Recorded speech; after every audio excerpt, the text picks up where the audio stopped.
विषय बहुत ही रोचक विषय है। चुनाव और चुनाव परिणाम को किस प्रकार से आपके भवन की वास्तु प्रभावित करती है, इस विषय पर आपको छोटी सी एक टिप दूंगा जिससे कि किसी भी प्रकार के चुनाव परिणामों को प्रभावित किया जा सकता है। सबसे पहले चुनाव में खड़े होने वाले व्यक्ति को अपने घर की वास्तु दोषों का निवारण करना पड़ेगा, संपूर्ण वास्तु दोषों का। अगर आपके यहाँ पर नैऋत्य में किसी भी प्रकार का वास्तु दोष है, दक्षिण दिशा किसी भी प्रकार से दूषित है, पूर्व दिशा वास्तु में दोष युक्त है, तो आप चुनाव परिणाम को अपनी मनचाही परिणामों में कन्वर्ट नहीं कर सकते।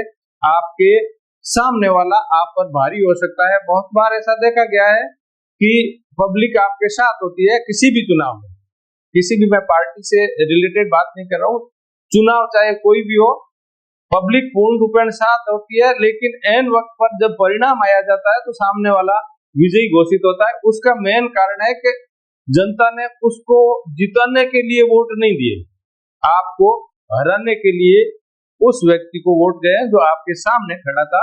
उसका मुख्य कारण है कि साउथ वेस्ट नैऋत्य में अगर किसी भी प्रकार के वास्तु दोष हैं तो वहां पर परिणाम आपके विपरीत जाएंगे।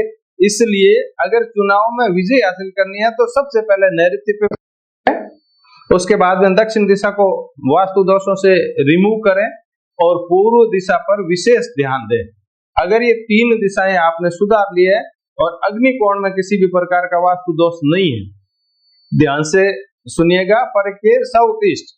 अगर साउथ ईस्ट में वास्तु दोष है तो बहुत बार चुनाव में जब व्यक्ति फॉर्म भरता है तो कोर्ट केस या किसी भी प्रकार की कोई न कोई उसके साथ में याचिका दायर हो जाती है किसी भी सब्जेक्ट को लेके।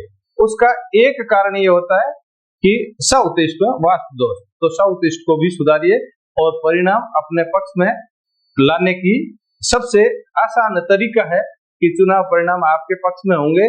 उसमें वास्तु आपके लिए एक कारगर भूमिका अदा करेगा। चुनाव जीतना अलग बात है, चुनाव हारना अलग बात है, लेकिन एक सपोर्टिंग रोल वास्तु का बहुत बढ़िया रहेगा। उसमें आपका भवन होगा, जिस पार्टी से आप चुनाव लड़ रहे हैं उस पार्टी का स्थानीय कार्यालय, राज्य स्तरीय कार्यालय और राष्ट्रीय स्तरीय कार्यालय, उनकी भी वास्तु आपके यहाँ प्रभावी रहती है।